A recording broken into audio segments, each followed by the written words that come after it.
Bab 631 benar-benar gila. Kamulah yang menyakiti orang dari keluarga Xiaoku. Matilah. Lelaki tua berambut hitam sudah sangat murka, badannya melesat dengan sangat kencang. Serangan demi serangan ditujukan ke Chen Bei.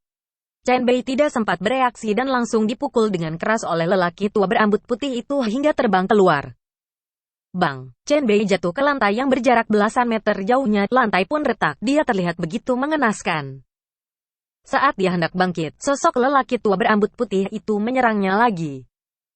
Kakinya mendaratkan serangan yang sangat. Bab 631 benar-benar gila. Mematikan dari udara. Boom! Lantai retak dan membentuk sebuah lubang yang berbentuk orang. Seluruh tubuh Chen Bei berada di dalam lubang itu, terlihat begitu tragis dan menyedihkan. Pria tua, kamu sudah gila ya? Ekspresi Chen Bei menjadi ganas, dia bangkit dari lubang itu dengan menggelegar. Tapi sebelum dia sempat bereaksi, lagi-lagi dia dipukul hingga terlempar keluar. Dasar binatang. Berani menyentuh orang dari keluarga Xiaoku, disinilah nyawamu akan berakhir. Hari ini, aku akan menjadikan organ tubuhmu sebagai persembahan untuk seni bela diriku. Suara lelaki tua berambut putih itu sangat dingin dan kejam. Ada aura mematikan yang terpancar dari tubuhnya. Chen Bei juga sudah marah. Dia melompat dan bangkit dari lantai dengan cepat. Wush, sosok lelaki tua berambut putih itu melesat lagi ke depan dengan tinju yang mengerikan. Raut wajah Chen Bei menjadi serius dan tiba-tiba melontarkan tinjunya. Dia adalah dewa perang Yanjing, dia telah bertarung seumur hidupnya, mana mungkin dia takut dengan musuh di depannya. Boom, tinju mereka berdua meledak bersamaan. Udara bergetar dengan sangat hebat. Kedua orang itu terlempar akibat sebuah kekuatan yang sangat menakutkan.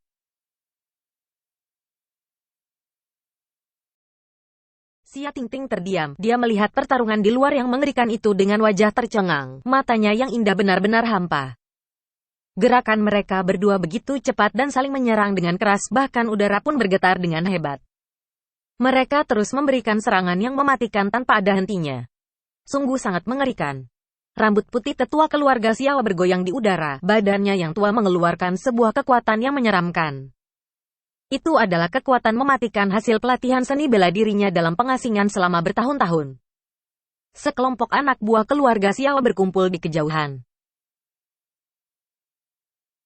Menyaksikan pemandangan ini dengan penuh semangat.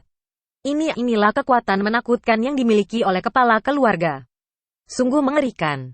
Hari ini, Budohuhai pasti akan dihancurkan. Suasana hati Chen Bei saat ini bisa digambarkan sebagai hati yang penuh dengan amarah. Karena pikiran Chen Bei sedang buyar, maka kepala keluarga Xiao pun melesat dengan kencang dan dia memanfaatkan kesempatan ini untuk memukulnya dengan keras. Bak, tinju diarahkan dengan kekuatan yang sangat menggemparkan. Wajah Chen Bei dipukul dan dia langsung terlempar keluar. Boom, Chen Bei jatuh ke lantai dengan mengenaskan. Wajahnya kesakitan seakan-akan telah dirobek dan darah keluar dari mulutnya. Melihat lelaki tua ini bertindak makin seenaknya, Chen Bei pun menjadi semakin marah. Di saat yang sama, kepala keluarga Xiao sudah datang membawa serangan yang mematikan. Pada saat ini, raut wajah Chen Bei betul-betul marah. Dia dengan cepat menukik dan berdiri. Ini adalah pertempuran yang sangat sengit. Dia lagi-lagi beradu dengan kepala keluarga Xiao. Mereka berdua bertarung dengan dahsyat dan lantai penuh dengan retakan. Situasi di tempat begitu mengenaskan, sangat sulit digambarkan dengan kata-kata. Kepala keluarga Xiao telah berlatih seni bela diri seumur hidupnya, sungguh mengerikan. Sedangkan Chen Bei adalah seorang prajurit menakutkan yang keluar dari kamp militer yang kejam itu, dia memiliki aura yang bengis. Ini adalah sebuah pertarungan yang tidak ada tandingannya. Seni bela diri bertemu dengan teknik militer, aura mematikan seketika meningkat drastis. Chen Bei terus-menerus diserang oleh tetua keluarga Xiao. Dia sudah benar-benar dipermalukan. Barusan dia masih menahan diri, tapi akhirnya dia tidak menahannya lagi. Dia adalah seorang prajurit yang bengis, bagaimana bisa dia membiarkan dirinya terus dipermalukan? Pada saat ini, Chen Bei telah berada dalam mode pembantaian. Bak, Chen Bei melontarkan pukulan dan mengenai dada lelaki tua berambut putih itu. Badan lelaki tua berambut putih itu bergetar kuat dan langsung dihantam mundur puluhan langkah. Lantai pun retak. Sekelompok anak buah di sekeliling melihatnya dengan terkejut. Semua orang tidak dapat bereaksi. Tetua yang tidak ada tandingannya ini, telah dipukul mundur. Wajah tetua keluarga Xiao menjadi serius, kekuatannya memuncak dan dia melesat dengan kuat bagaikan sebuah meteor. Umurnya sudah lebih dari setengah abad, namun kemampuannya masih sangat luar biasa. Boom! Mereka berdua saling bergempuran dengan hebat. Tubuh tetua keluarga Xiao bagaikan disambar petir dan langsung terlempar keluar, darah bermunculan dari mulutnya. Seketika suasana menjadi sunyi senyap. Semua anak buah keluarga Xiao melihat pemandangan ini dengan tidak percaya. Boom! Lelaki tua berambut putih itu membentur lantai dengan keras, darah bercucuran dari mulutnya. Penatua, sekelompok anak buah keluarga Xiao terperangah dan sangat panik. Penatua mereka yang hebat ini, tak disangka telah dikalahkan.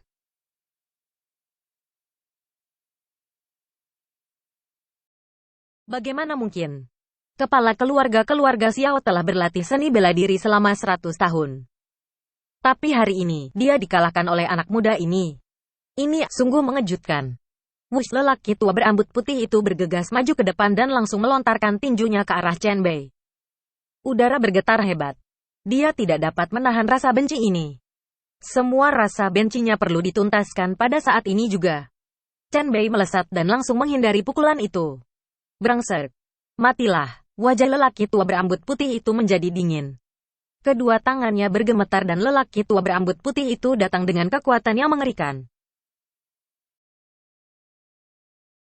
Hari ini dia mau bertarung dengan Chen Bei sampai mati. Chen Bei dengan cepat meraih tinjunya dan membanting tubuhnya. Wush, lelaki tua berambut putih itu langsung terlempar ke udara. Dia sama sekali tidak bisa mengendalikan momentum tubuhnya.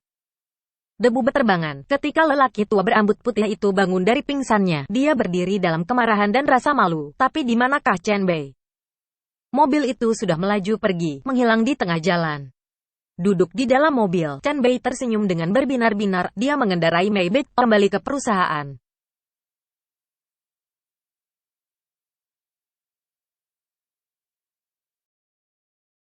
Matahari terbenam, cahaya matahari bersinar di barat menerangi langit yang kemerahan. Grup Feyang, kantor ketua dewan di lantai teratas. Sui berdiri di depan jendela sambil menatap lurus ke ujung cakrawala. Ada gedung pencakar langit yang sangat tinggi.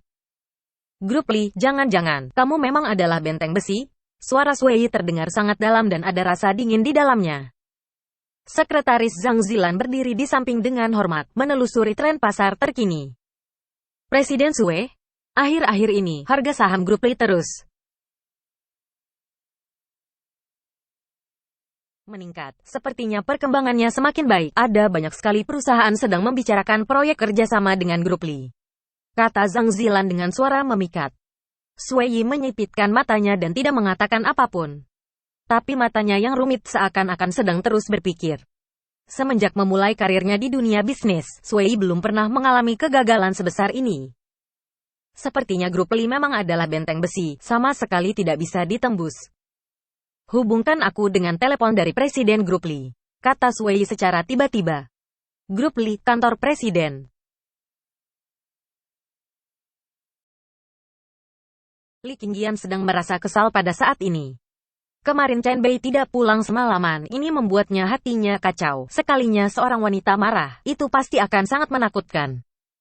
Chen Bei mendekat dan menghibur harimau betina ini dengan berhati-hati.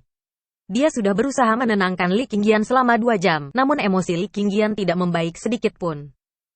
Tepat pada saat ini, tiba-tiba telepon di kantor presiden berbunyi. Presiden Li, ini dari Presiden Sui dari Grup Feyang, katanya mau berbicara dengan Anda. Perlukah saya hubungkan kepada Anda? Terdengar suara Sun Jiajia dari telepon. Sui, Li Qingyan terkejut, ragu sesaat dan berkata, hubungkan saja. Dengan cepat, telepon pun terhubung dengan Sui. Presiden Li, halo, terdengar suara Sui dari dalam telepon.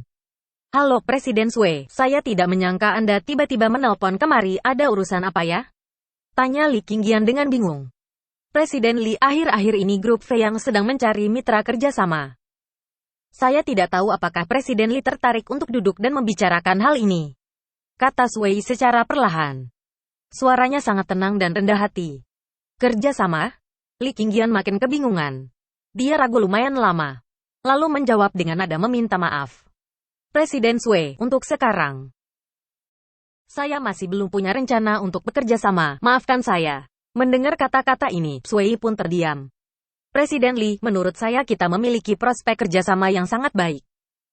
Saya menguasai informasi penting tentang bisnis di pasar kota Shanghai, sedangkan kalian, Grup Li adalah perusahaan terdepan dalam sektor properti. Ini adalah peluang kerjasama yang sangat baik. Sui menjelaskan.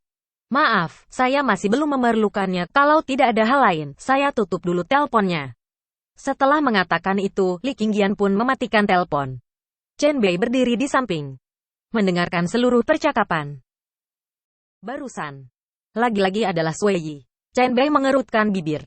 Di balik hal sebaik itu, mereka pasti menyimpan niat jahat. Mata indah Li Qingyan menjadi serius. Kemudian berkata dengan dalam, selain 13 pelabuhan yang berada di bawah kendaliku itu, peluang kerjasama apa lagi yang dia miliki? Grup Feyang, kantor ketua dewan. Mata Sui menjadi serius, dia menunduk dan melihat telepon di tangannya yang telah dimatikan, matanya terlihat begitu dalam. Presiden Sui, apa yang harus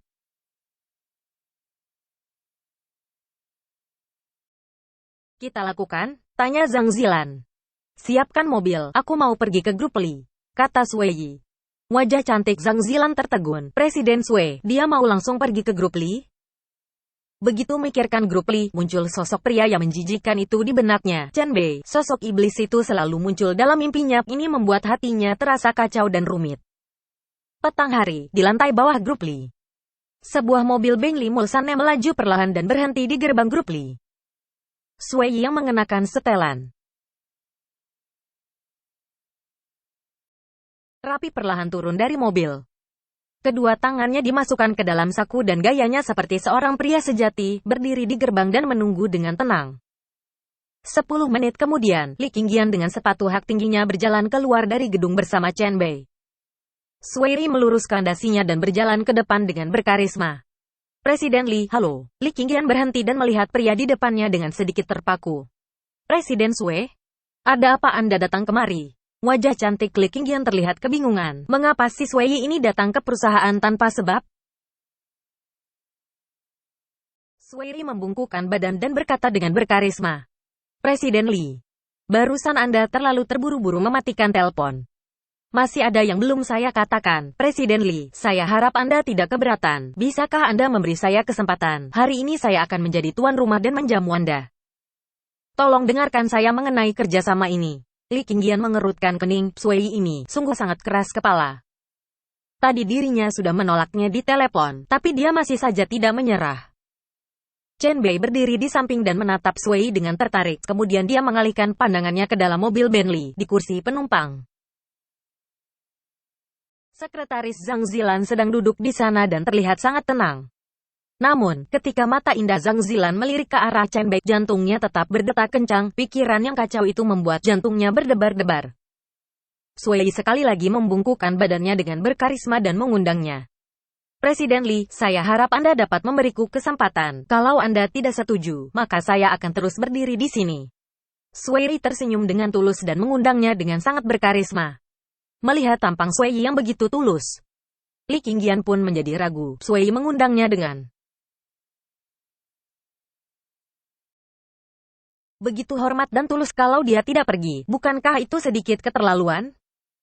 Li Qingyan adalah orang yang mudah terbujuk, sekarang dia menjadi ragu.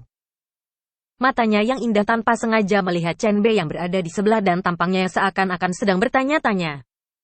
Chen Bei mengangguk padanya. Melihat Chen Bei mengangguk, barulah Li Qingyan menjilat bibirnya dan dia telah membuat sebuah keputusan. Tanpa sadar, dia menjadi semakin bergantung pada Chen Bei. Baiklah kalau begitu. Li Qingyan tersenyum datar, bagaikan seorang dewi yang anggun. Sui mengamati ekspresi dia barusan saat dia menatap Chen Bei. Pada saat ini, muncul sebuah spekulasi di hati Sui. Jangan-jangan, si Chen Bei ini adalah kekuatan di belakang Li Qingyan yang selalu mendukungnya.